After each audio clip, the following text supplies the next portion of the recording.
Assalomu alaykum. Bugun sizlar bilan o'tgan darsimiz davomi 18-bitdan qo'llanmamizdan davom ettiramiz.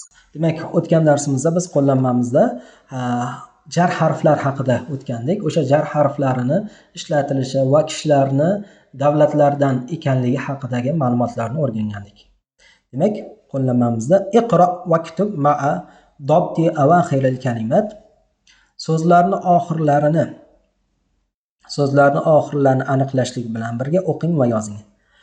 Demak, al-g'urfatu yakka holda kelganda so'zning oxiri raf bo'ladi, ya'ni zammalik holatda. Al-g'urfatu xona, min al-g'urfati xonadan. Demak, min qo'shimchasi qo'shilganda so'zga alif lam vasli hamzalik so'z bilan boshlangani uchun mana bu n ga fatha a beriladi. Minal g'urfati deb yoziladi. Demak, mindan degani vasli hamzalik so'zga qo'shsangiz minal g'urfati, ya'ni fatha bilan qo'shasiz. Va o'sha min jar harfi bo'lgani uchun so'zning oxirini kasra i ga o'zgartiradi. Minal g'urfati. Al g'urfatu minal g'urfati. Xona xonadan. Minal hammami hammomdan. Al mirhadu hojatxona. Ilal mirhadi hojatxonaga. Al yabanu Yaponiya. Al Filippin Filippin. Minal hindi Hindistondan. Ila Sini demak Xitoyga. Iqro va kitub o'qing va yozing.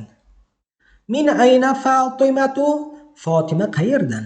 Hiya minal hindi u Hindistondan. Demak, e'tibor berasiz, mindan, ayna qayer, Fatima Fatima qayerdan?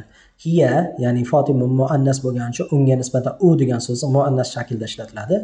Hiya so'zi minal hindi u Hindistondan.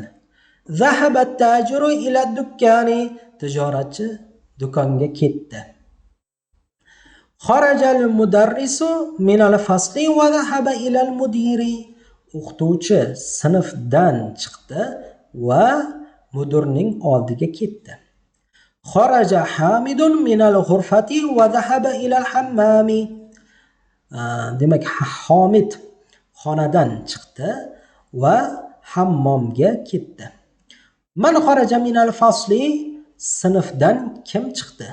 Kharaja tolibu minal madrasati va zahaba ila suqi. Talaba maktabdan chiqdi va bozorga bordi. Xadijatu minas Sini va Xolidun minal Yabani. Xadija demak Xitoydan va Xolid Yaponiyadan. Mana shu yergacha o'tgan darslarimizni o'qib, o'zlashtirib mashq qilib olamiz.